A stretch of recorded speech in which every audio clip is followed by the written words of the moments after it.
One of the things I've been thinking about is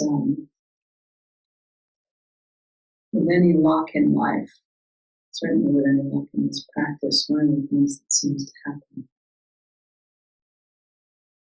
is that you realize how completely and utterly unprepared you are most of the time for everything. You're unprepared for what might happen at any given moment. I was coming down here just now. One of our fellow bodhisattvas had all his bags in the hall and just said, "I'm failing, there's stuff going on at home." And I said, "Okay. Everything all right?" "Yes, thank you for everything. Please tell everyone I said thank you." And that keeps going. I wasn't prepared for that, but that's what I met. And I wasn't prepared. Someone came in today and gave me one of these. And I mean, in theory, she ended up saying it's a fern leaf that was outside your door, which, is true, but sort of cheapens it.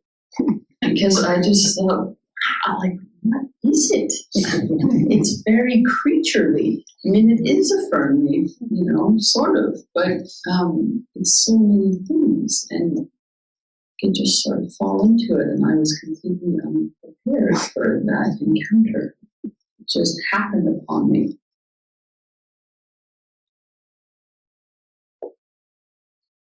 And I think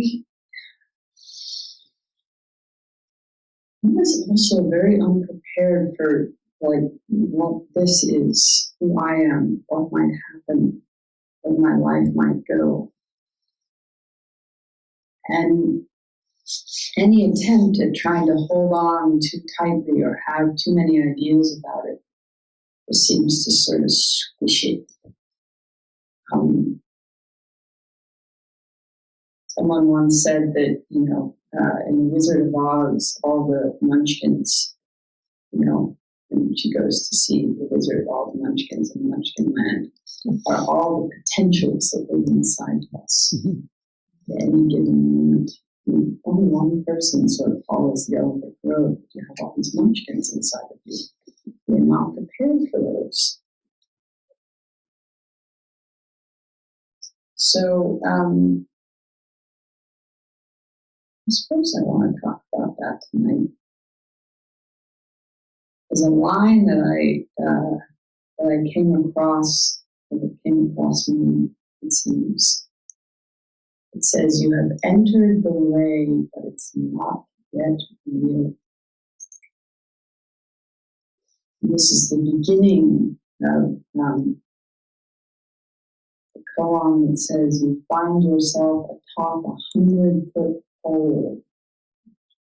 You must step off the 100-foot pole, and you find your body manifested in 10 directions. But that initial line, you have entered the way, but it's not yet real." It's kind of interesting. That the ideas we hold at any given moment, how they create this barrier to the actual encounter of just being in something, whether it's with a fern or a person or statue or whatever it might be. And that willingness to just enter wholeheartedly, not any part left out, is really pretty much awakening. Some part of us is always hedging. We're hedge machines.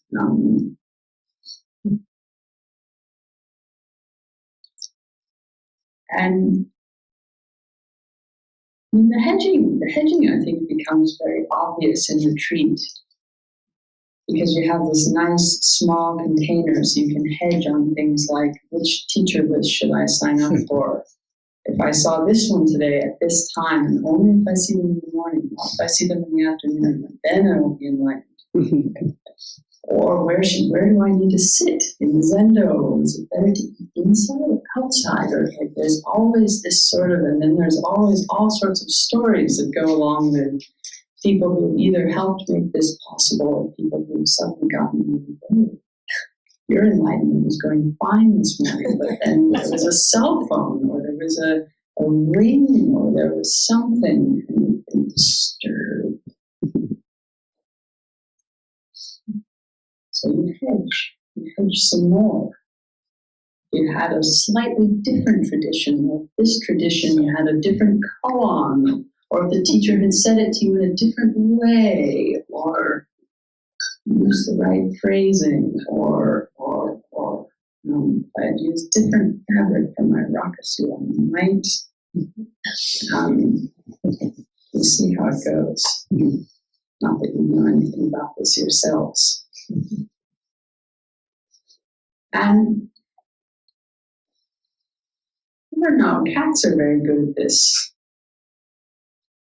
Cats have this ability, you probably know this, if they want to go out, they can, mine at least, can keep their tail just this much in the door. They know exactly how much that is so that you can't close the door. And there's this sort of like, would the day go better if I were inside or outside? What would be my full cat potential? How would I reach this? Is it in the sun? Is it in the shade? Is it if I catch a mouse? Is it...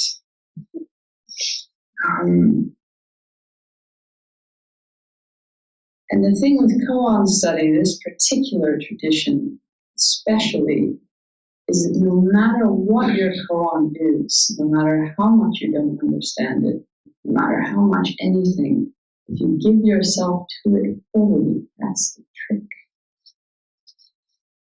And so mostly you get to see all the ways you try to stay out of it, right? All these aforementioned methods. And a few stories about this.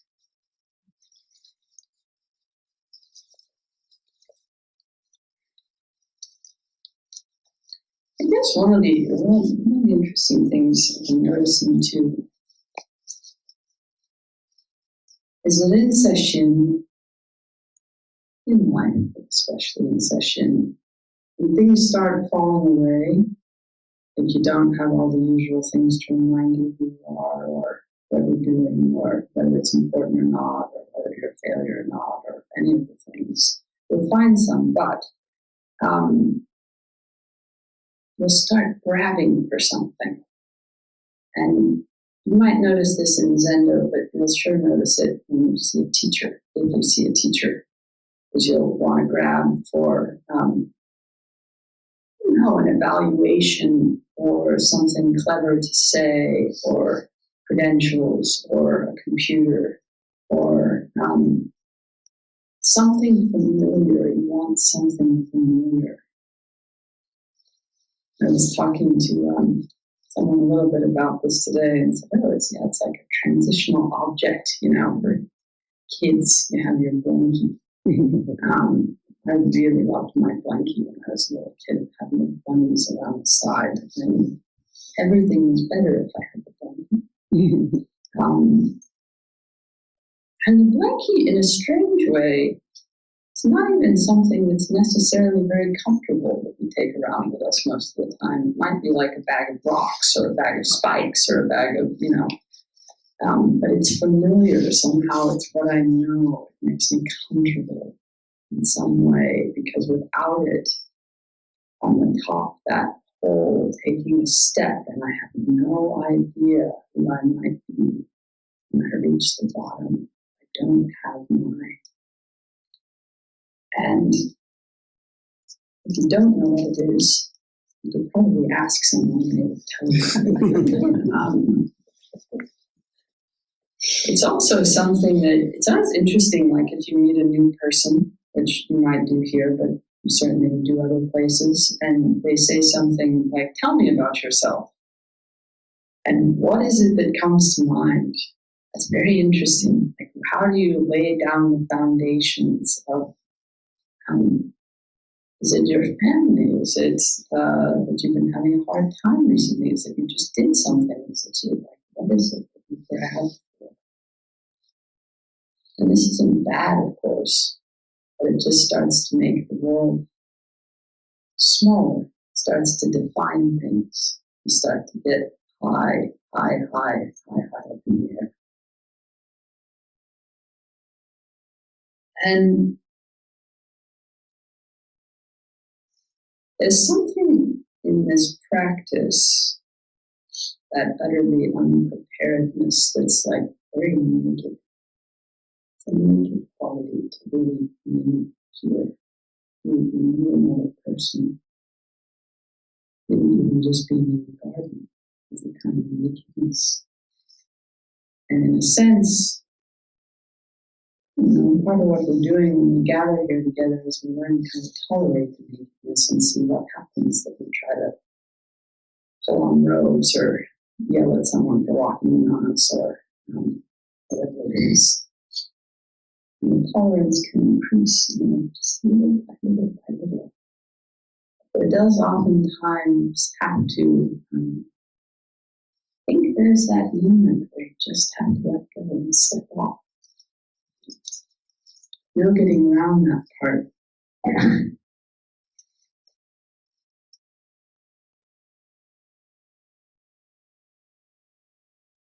And it's interesting, we started with all those hands and eyes, the Bodhisattva of great mercy.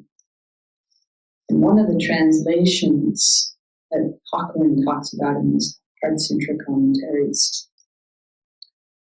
is that Kanzeon Kanon Kanjizai, which is Avalokiteshvara, one of the translations is free and unrestricted seeing. I can just see without the impingements of all my ideas and identities and standards and all the things I'm trying to hold on to that give me all sorts of rights and wrongs and a stake in what's going on in a significant way. I was talking to someone this morning who were exploring how do you see, if you can see someone's having a hard time, let's say someone you really loved, and they don't seem to want to listen to your good advice, accurate as of course it must be. How do you determine how to respond? I guess in a sense, if you have these 1,000 hands and eyes, how do you know which one to use at any given moment? And that free and unrestricted seeing is a thing that allows you to actually see, well, what's at stake for me in needing to tell them this? What is the actual opening that's here? What are the actual, how much is part of the circumstance? What am I actually dealing with? And that's part of stepping off that 100-foot pole too, that I'm not trying to stand outside of the situation with my ideas about what would be good or what's needed or what I can bear, or that I'm in it. In a way I can bear any of it because it's just happening inside me as much as I'm accompanying that person that's happening inside them. And Hakuin says this interesting thing. He says, fingers clasp, feet walk on without the help of others. Things take care of themselves. Life keeps moving without all these grand ideas or opinions. As thoughts and emotions pile up stacks of right and wrong, life goes on with here we're standing back saying, yeah, but that was, our stacks of right and wrong. But cast out pro and con, all your likes and dislikes, and I'll confirm you as canon right now. Cast out pros and cons, all your likes and dislikes, I'll confirm you as canon right now. And that's that kind of stepping without the hedging. That I just step in. I don't think, oh, if I did it later, it might go better, or I just step. And it's interesting because you might imagine, like, what's the part of me that's always holding itself out in some way? What am I protecting when I'm doing that? I either don't want people to see something that there's a pretty good bet they see anyway, but I keep the idea that I'm protecting them, or I'm protecting me, giving them something, or I owe them something. And that's the part of me I'm keeping out at any given moment. And in some way, that's the part that just clings to what it knows. Whether it's, I don't know, I think that's the only way people will love me. Or I'm certain they won't love me. Or whatever it is, but there's some kind of certainty that's preventing the step.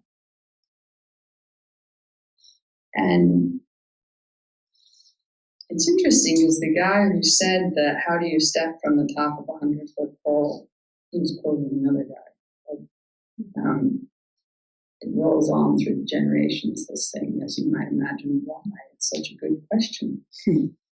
His enlightenment, he started in his 20s with another couple of pretty smart guys. They were very committed, and they went to a pretty good teacher. And for 2 years, all the teacher did was insult him. And finally he got the courage to confront his teacher, and he said, for 2 years you've given me no instruction. You've just increased the world's vulgarity, dust, and toil, while years and months fly away.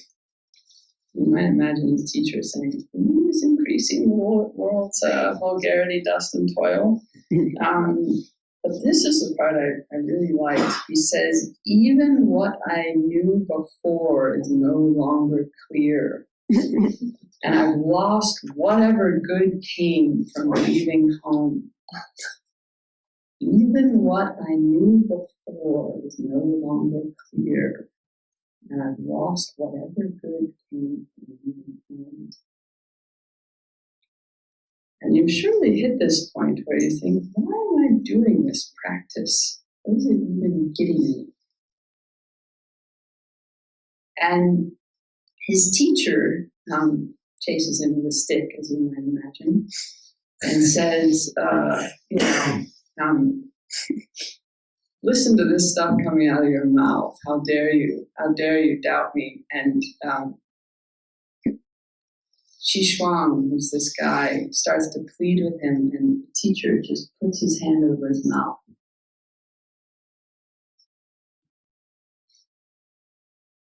And he has a huge awakening. It finally stopped. All the ideas, all the insistence, all the knowing, all the everything just stopped. He just finally felt something. And he finally says to the teacher that he gets Linji's powerful emotion. He finally feels the territory for himself, instead of insisting on the way that it must be delivered to him and why, and it's wrong, and what am I doing? And he just feels it.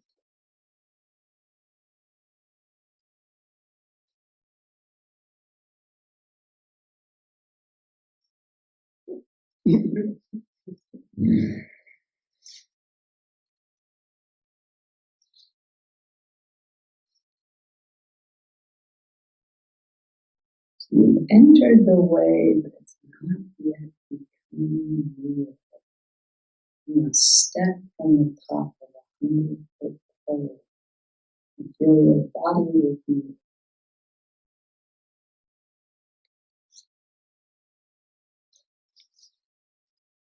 And the other day I started, when this line caught me, I got thinking about Pinocchio. he really wanted to be a real boy. This was his and was a cricket at the beginning, Jimmy Cricket, who's his conscience. And he sings a song at the beginning about if you wish upon a star, it makes no difference who you are.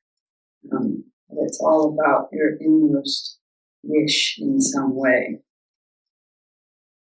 But the interesting thing about Pinocchio is that when he lies, his nose grows. And there's something about that holding things off that we do. It becomes a kind of lie after a while. And you can feel when you're sitting in front of a teacher and you start to grab for the old story or the old reason or the old anything, but your nose will start growing. And the teacher will just kind of look at you. And it doesn't really matter if they, doesn't really matter. It's more that you start to feel for yourself when your nose is growing. You think, I'm not interested in this story anymore. And then you have a moment of having no idea what to grab for next, but that's the moment when you have a chance to step. It's worth a step.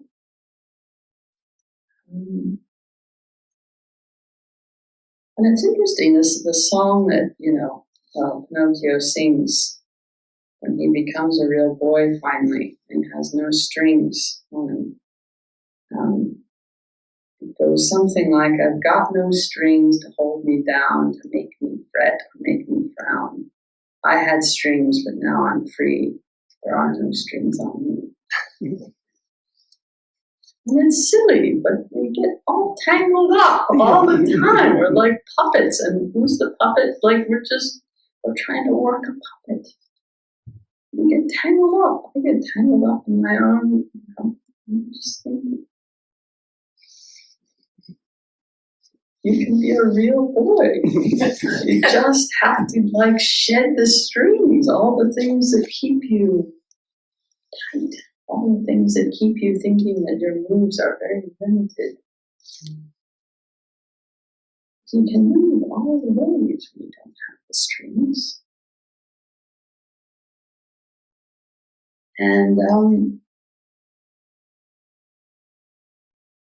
know, this can happen in sort of profound moments, the entering the real, that you might get a diagnosis or someone you love might go through something hard, or you might suddenly, the relationship ends, or your life radically changes, and those are ways of entering the real suddenly. My idea of however I thought this was going is not how it's going.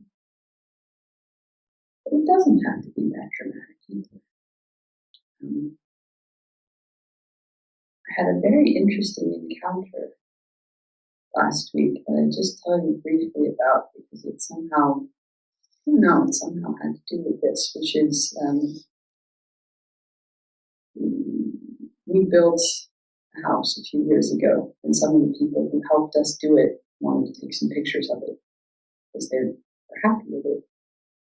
And they picked a photographer, and we said, no, we don't know about that photographer. And my partner went and said, look at these.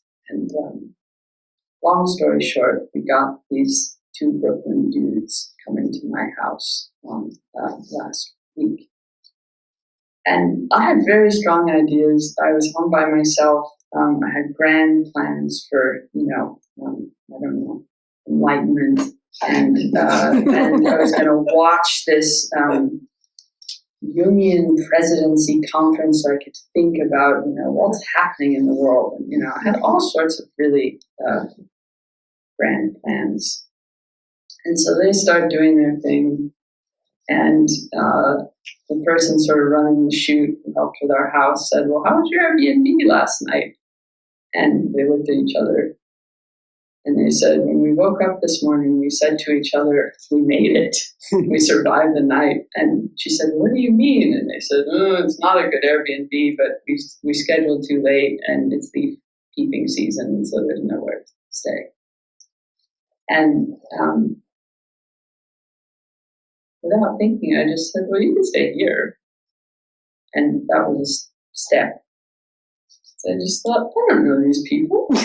And not only do I not know these people, I get a night at home by myself. And that would be so nice. I don't get that very often. And what am I doing? I just thought, and she said, oh, well, they can stay with me or whatever. And we just kind of let it go.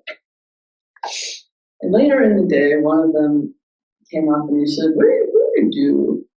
And normally when people ask me what I do, it either frightens them in some way or I try to go easy on them, or I tell them to me.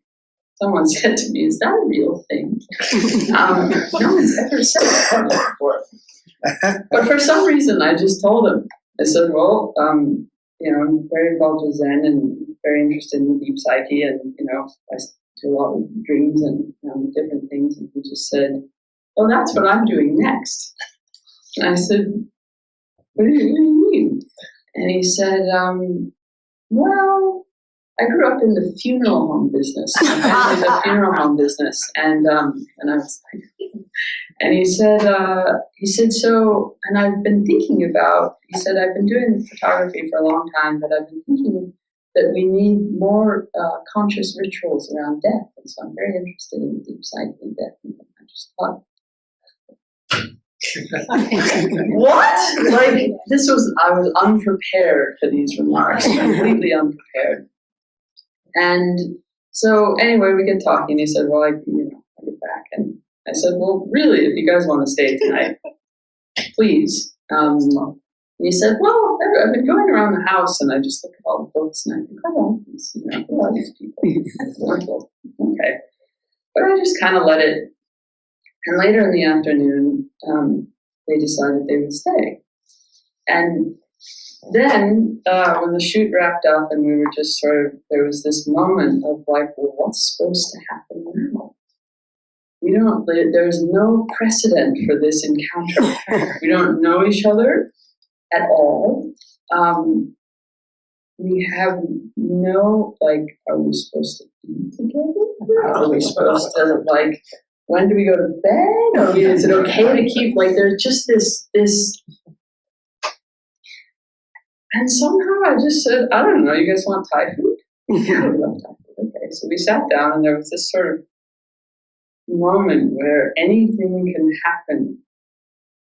And I don't know, we just started talking about, the deepest matters for hours. And both of them, in different ways, I'm going to tell you a little bit about each of them just because I was so taken aback by this experience because it was so far from anything I had been expecting at all in any genre, anywhere. And it came from such an unexpected direction. I mean, I always am looking for people to, who like this, and usually I'm thinking, tell me a dream, but one of these guys, I was asking them, what are they like to photograph? What's interesting about it for them? And one of them said that if he never took another picture in his life, he just wants to study light. He loves light so much he could spend his entire life studying light. And I said, well, what do you mean? He said, well, it's everything. It's God. It's the source of everything. It's consciousness. We got this whole thing. And he said, did you know that why sunsets are more beautiful or more sort of multicolored is because all the dust and material of life every day, not just pollution of life. And so he said, every sunset is just life. It's a picture of life up there. And I said, well, what would you can just photograph anything. What do you like to photograph? And he said, I don't care anything to do with light. And I said, but you like objects. And he said, well, the problem with people is that they're self-conscious. And so every time you try to take their picture, they kind of block their light. And he said, so I think objects are much more free in terms of their... And the other guy was even more, said, well, right now I'm reading Joseph Campbell's Being in Man and Time. And I've been thinking about it. Just like, no, and I could feel as the evening was going on, it was like we were experimenting with, is this okay? Like, can you just step into this with no, I don't know, no attack? Like, are we supposed to stay friends? Maybe. Or is anything supposed to happen? I don't know. Like, we're just encountering. It's just something happening and it's alive. And the other one said that he really likes portraits. And because he's very shy and really loves people and somehow gets in the way of reading the world.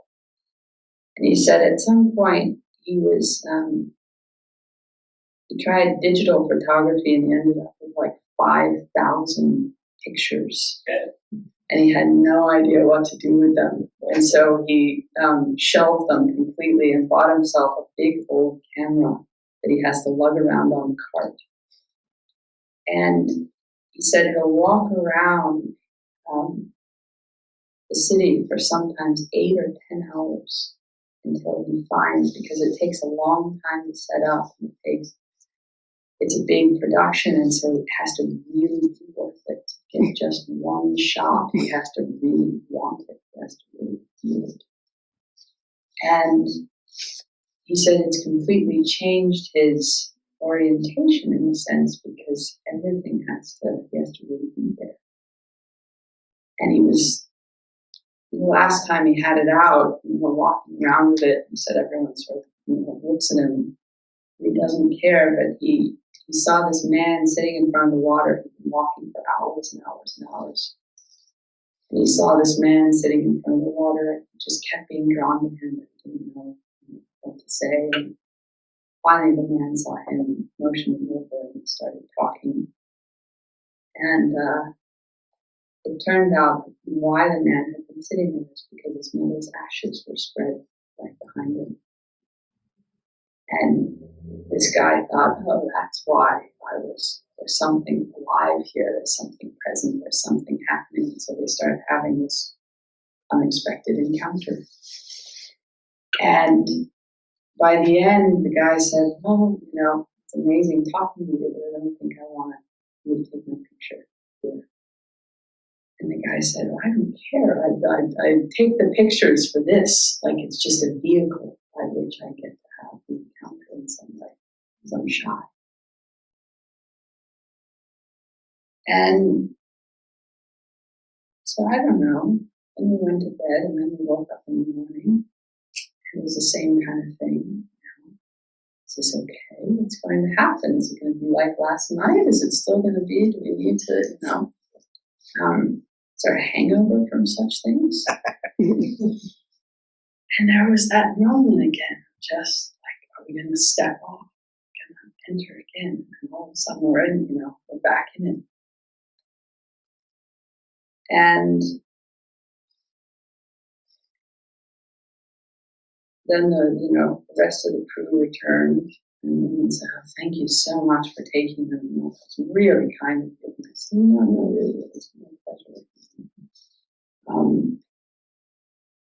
I said, we're just sitting here talking about, life and the nature of the universe, and she just couldn't. Coffee. That was great. I guess I share that with you. One because it just touched me. I feel like it's something I've been hearing a lot this retreat, is how grateful people are to have companions. Just to be people. I swear almost everyone who's coming to see me, it's so nice just to be here. To feel with these people. And this felt like that It was nice to have it in such an unexpected way. To know that there are companions, whether they know it yet or not, out there everywhere. The body revealed in the 10 directions. But the other thing I think is that each time you step off whole, and it happens, you'll have only 100 chances every day, at least, especially if you're being timed. Every time it teaches you somehow that you can do it. And it doesn't mean you still won't get this time will be different, this time I'll splat, this time I won't. But you will. You gain confidence in how you will.